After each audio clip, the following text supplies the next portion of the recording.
后来，来在地人在地前来到新竹，即摆当咧透9港风，晒这个乌鱼子上届钓时。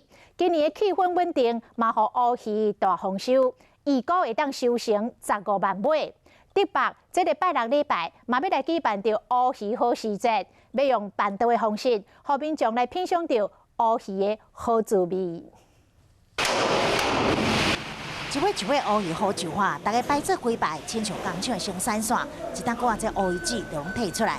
礼拜乌鱼子真出名，今年气候稳定，加上渔民饲的方式是智慧化，监测水温甲 pH 值，估计今年产量会超过15万尾，产值超过1亿以上。鱼呢，它也能适应，没有那个极冷极热，所以我们这次播的状况还算相当不错。为着更加侪民众体验乌鱼子的美味，11月16、17举办的乌鱼好时节，在记者会猫请几啊位的总铺师亲自料理。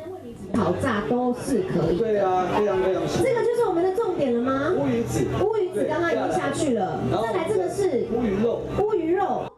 每一喙拢会当食到美味乌鱼子，也有好食乌鱼肉，和简单的炒饭拢有丰富的赞助。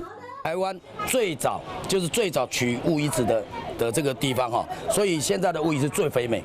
一礼拜周末2天，拢会办25道，在凉凉的秋天，一面听音乐，一面享受上海味的美食。